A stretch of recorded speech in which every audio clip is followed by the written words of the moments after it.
Welcome everyone to the Preschool Mindfulness Summit 2020. I'm really excited to introduce you today to Professor Katherine Weare. Katherine Weare is a professor at the University of Southampton and the University of Exeter. She's well known internationally as a speaker and researcher and working on all kinds of things around well-being and compassion and mindfulness. And she's the author of several books, Developing the Emotionally Literate School is one, and this one is my favorite one, Happy Teachers Change the World, which she wrote together with Thich Nhat Hanh, which is an amazing resource. Highly recommend any teachers pick that one up. So thank you so much, Katherine, for joining us today and for sharing your knowledge with us. It's a pleasure. I'm very pleased to be here. So thank you for inviting me, and I hope what I have to say will be of some value to people out there. So hello, everybody. Thank you. So let's start, maybe first of all, if you could share one of your favorite practices. Right. Would you like me to share it in the sense of inviting people out there to actually do it with us both? Sure, why not? Yeah. So I hope that would be the most useful. What I'm going to share is a really simple foundational practice called the 3-step breathing space. It comes originally, I think, from MBSR, in fact, but it's been used in many different programs. So it has 3 steps to it, and I'll just talk us through them. Sometimes it's called the 3-minute breathing space, but it can be as long or short as you like. So let's just begin by being present, being aware of our bottom on the chair, feet on the floor if we're watching this from a chair. And if you want to shut your eyes, then that's fine, or just have a soft gaze in front of you. I'll shut my eyes so I become a bit centered. And the first step of this little practice is to simply recognize what's happening for you right now in your mind and in your body. So what kind of thoughts are around right now? Busy ones, planning ones, distracted ones, calm ones.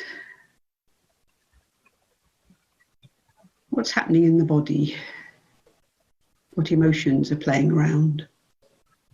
Interest? Is there a bit of anxiety about something else you might be doing? And how is the body? Is it comfortable? Got any twinges, pains? Just recognizing my mind and my body. How are they right now?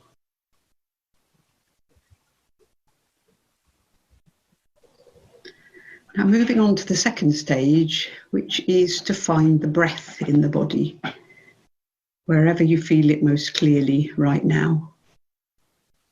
Maybe the nostrils, or the tummy.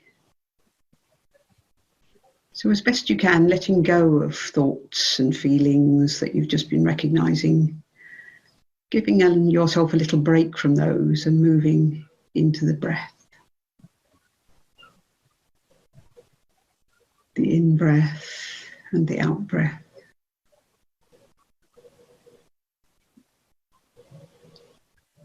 Just becoming really aware of how you know you're breathing. What are the sensations? Sometimes helps to take a couple of slightly deeper breaths. Maybe let them out a bit slowly.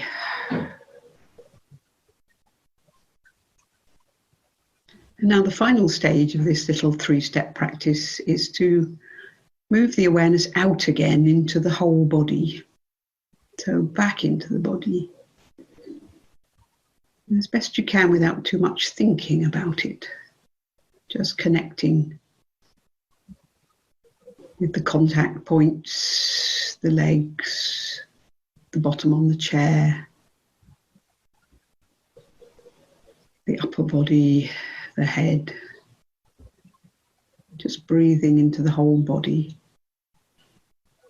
Just taking a moment just to be here as a breathing, present, physical body. Okay, so now taking a moment, opening your eyes gently if you'd like to. Maybe you didn't close them. You don't have to close your eyes for any of this. You can just have a soft gaze. And you might want, having sat still for a moment, just have a little stretch, just to wiggle the shoulders, wiggle the hands, just come back here. Okay, I'll just mention a little bit about that one, by the way, because it may be helpful to people to know why you would do that and just run through the stages. So it's recognizing what's happening right now, finding the breath, moving out into the body. And it's a fantastically useful practice, perhaps particularly when things are going a bit wrong and you're starting to feel difficult emotions in the mind, difficult thoughts racing, clenched stomach, all the things that the parents or carers of preschool children will know pretty well. Exactly. I just said, okay, this is happening for better or worse. I can recognize it. Now I can breathe with it.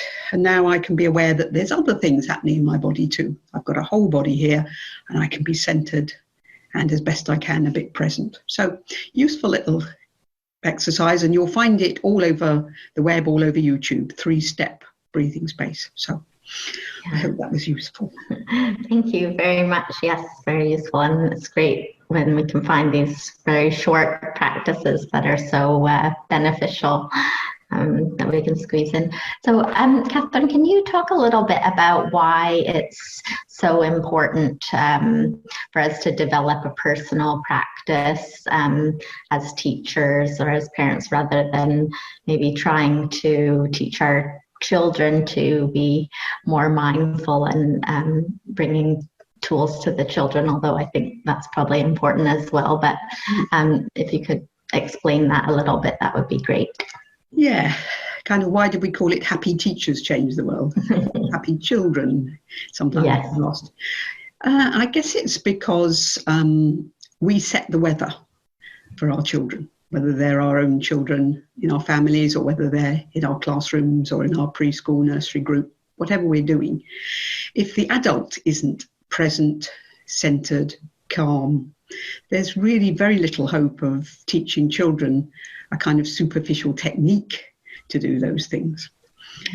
And it's really vital that the very first thing we do is get a grip on ourselves, because you can't hope to help people if you haven't helped yourself first. An image we often use is apply your own oxygen mask before you apply it to anyone else.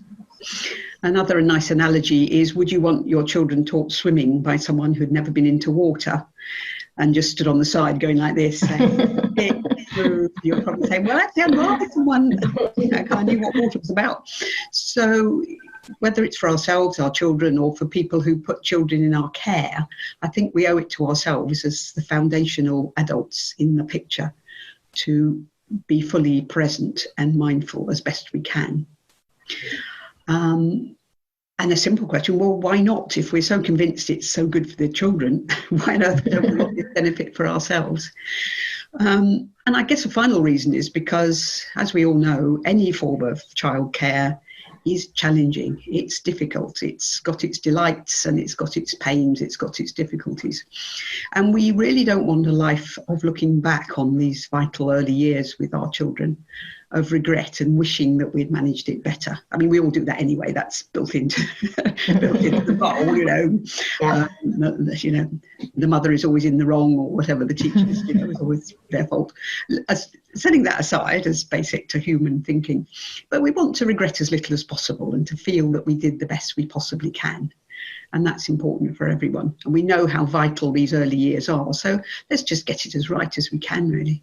So that's the rationale. Yeah, really great points. I especially like the one about the person that had never been swimming before. I think that's a great one. So when you wrote the book, Happy Teachers Change the World, which really is full of research and practical information, just so many great stories. Can you just tell us a little bit about what you learned, what was most surprising for you when you started talking to teachers, and maybe what some of the benefits that you found were happening in different places in different countries? Yes, well, I think what really hit us most, those of us who were working on it, and it was a team of us. I had some lovely people helping collect the stories. I didn't just sit there on my own, thank heaven. Yeah. The stories, case studies, testimonies that came back to us when we asked a very open question, which is what have you made of mindfulness and these teachings that you've been receiving, was how much everybody did indeed start with themselves. How they said, well, when I came to the practices, I thought I was going to come on retreat or read the book or whatever to learn how to do it to other people. But I rapidly realised that this was not the real thing, that actually doing it myself was the real thing.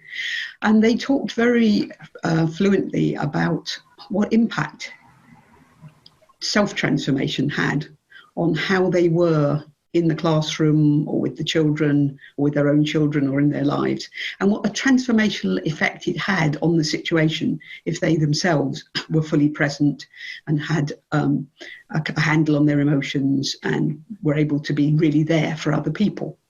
And that kept coming through time and again. There is this central importance of being fully present for people. The other really strong message that came through was connected with that they realised the kind of strength that was in them of the fix-it mentality. And what we concluded was that most of us who are engaged with children want to fix them. We want them to be happy. We want them to be calm. We want them to be all kinds of things. Of course we do. And that's a really noble aspiration. But if we apply this energy of fix it to other human beings, even if they're in our care, without realizing that they are their own people and they will go their own way, and that trying to force people into things is often not helpful. We're not really doing them or us any favors. So it's getting behind the energy of fix it and letting the practice do the work. It also helped very much with the adults at times of difficulty when they were triggered by things that the children did or said, and when they were aware of difficult feelings arising and how usually they might shout or lay down the law or feel alienated from a child or a difficult parent or whatever, really, and how to be aware that that was their reaction, but it wasn't helping the situation, and to become more spacious about their own triggers, really. And that was lots of interesting stories about that. And moving on from that into using mindfulness to help other people, often not directly the children, often starting with other adults in the situation, other parents, if it was parents reading the book, or other teachers or the school managers or whatever, and in a sense creating a community of mindful adults. And from that basis, then moving to be working with the children and the young people. Was really a very strong message. So it was the case that they did indeed cultivate mindfulness with young people. And I think cultivation is actually a better word than teaching. Teaching has a kind of from me to you. Yeah. Whereas the energy of cultivation is rather like planting seeds, which is another nice metaphor that Thich Nhat Hanh uses, where we're helping things grow in people, ourselves and others. So they did a lot of cultivating of mindfulness in others, but very much from this basis of the self. And that was as much a surprise to them how vital it was as it was to us reading it. It was a really strong message through the whole book, really. Yeah, really interesting. And as I said, if you get the book, you can just hear that message come through over and over again, and how important that practice has been to so many teachers around the world. I think that we're seeing, and I think that for preschool teachers who are maybe have a lot of children in their classes, children are learning different ways of being, and it can trigger teachers, as you said. So Yeah, very, very interesting. Katherine, could you share with us some of, I think a lot of people watching are quite familiar now with mindfulness, but we do have some new people who are just curious about it. And there's a kind of a misconception that maybe it's only about sitting and meditating and staying still. Can you just talk about maybe some other practices that are included in mindfulness and explain about that? Sure. Well, I began, of course, with something that many people would see as that sort of typical, slightly stereotypical practice, and it's a good one. I guess something to say before we move on to the alternatives is this question of, well, why do we practice at all? Because people will often look at the idea of what mindfulness means. It means being present with what is, with kindness and curiosity. The energy of being fully alive is what Thich Nhat Hanh talks about. Paying attention on purpose, present moment. And you can read the definitions and think, oh yeah, I'll do that then. That's good. Yep, do that, no problem. It's not the human default to find that easy. We've all done it for a few minutes at a time when life's nice, or we're fully present doing a hobby, or something exciting is happening or grasps our attention, but it goes again. It's like water on sand. So the reason why we practice at all is because sustaining that present moment attention with all the benefits that come from it is a challenge. And the human default, particularly nowadays, is to be scattered and fragmented and looking to the past and looking to the future. So we do need to practice, I think, is a starting point. We don't go from saying, well, sitting in meditation is boring, so I'll just be mindful in my day. It's never that easy. We've got to find practices to bridge between our natural default and being fully present. And for some people, the kind of thing I did at the start is very helpful. But for a start, you don't have to do that sitting down. You could do it standing up. You could do it if you're feeling agitated. You could very much do it walking around.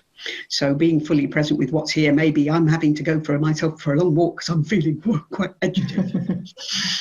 You can be fully with what is happening to you and do that 3-step breathing space while moving and so on.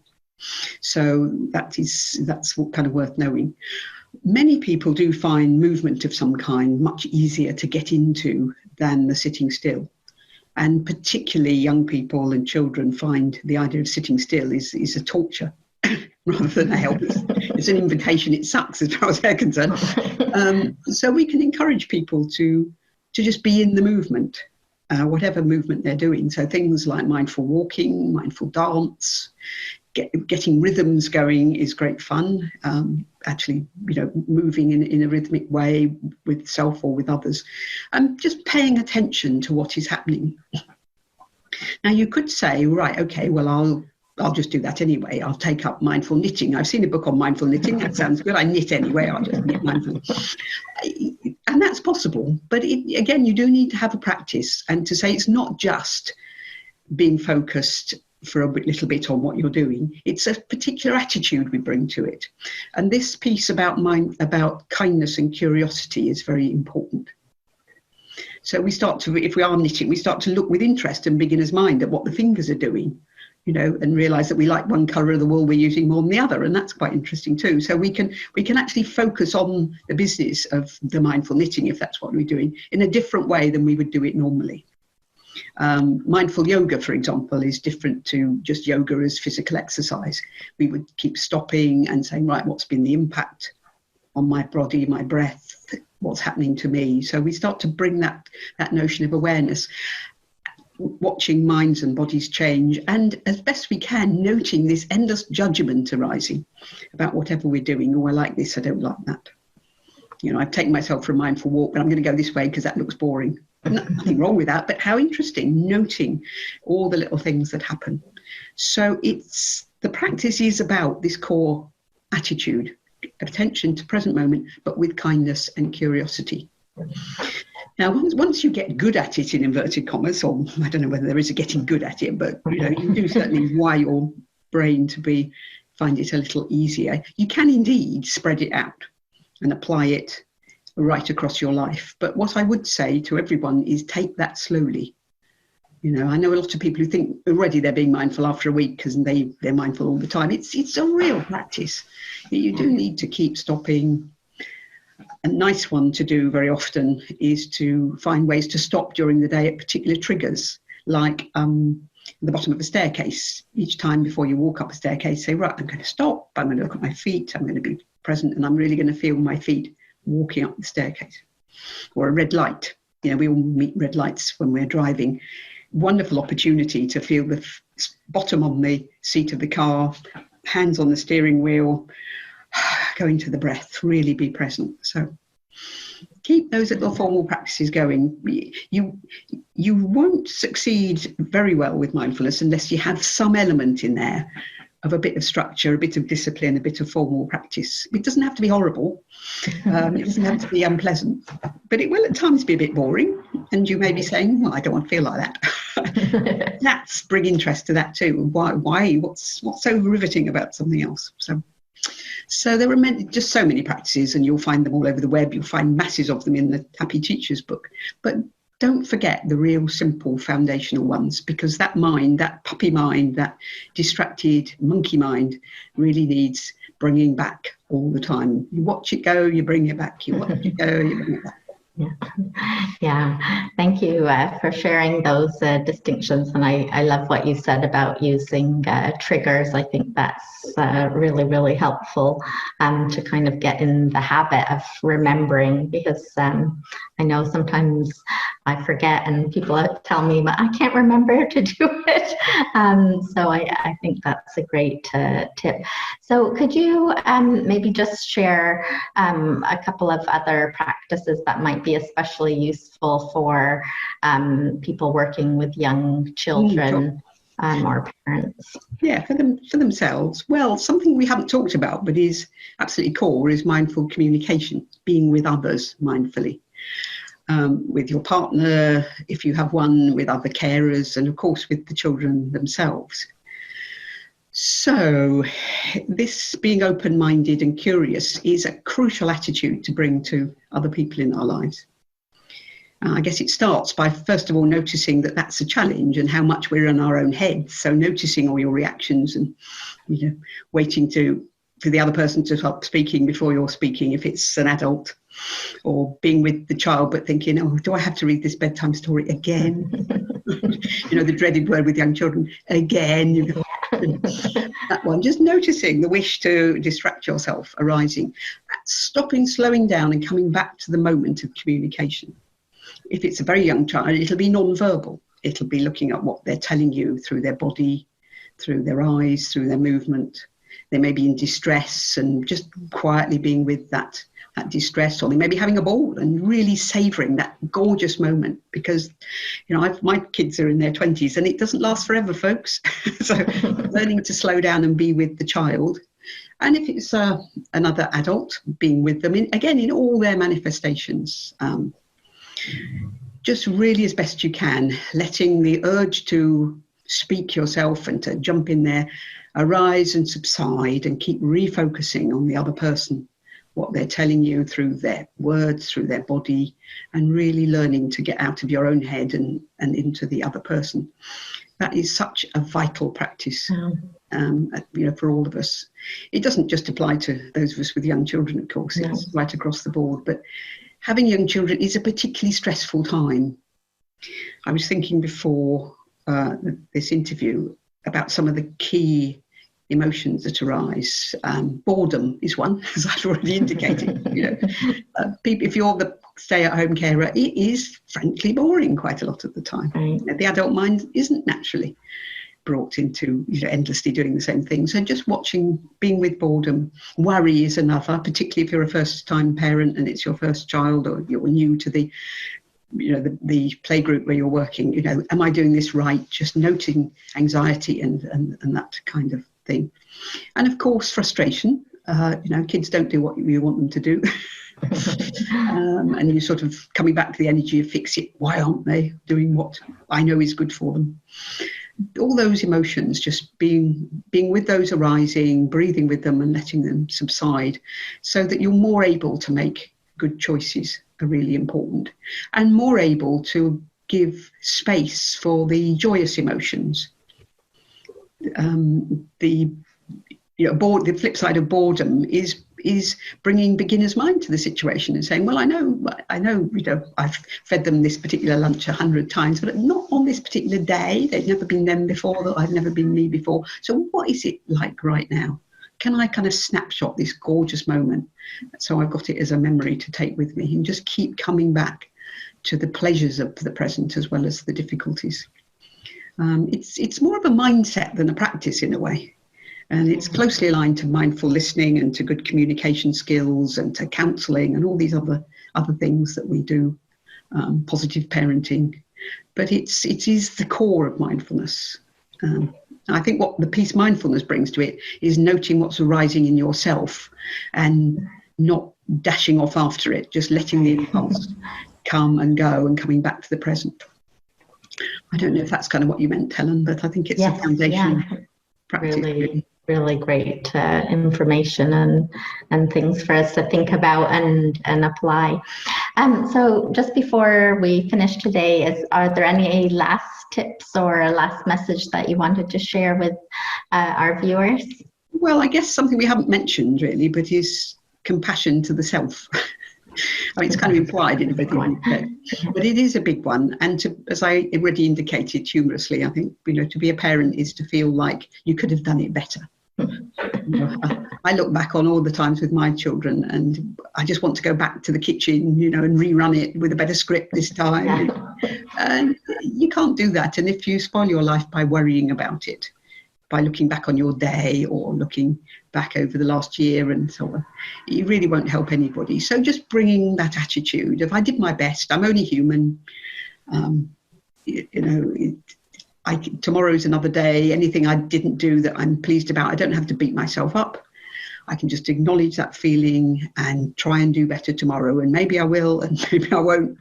That's just how it is. But just knowing that we're all in this together, that nothing's perfect, and bringing that sense of, we're all human, really vital for those of us bringing up young children, because it can feel like a real responsibility and a burden, but it's also a joy and a privilege. Just being kind to ourselves, that whatever we did at any point, we did our best. So smile and breathe with that one, really. Yeah, that's such wise words. I think all of us as teachers and parents definitely go through the wishing we could turn back the clock and change things. So I think giving yourself that compassion to know that you did your best, and lots of other people are in the same situation, I think is so important. So thank you so much, Katherine, for coming on and for sharing.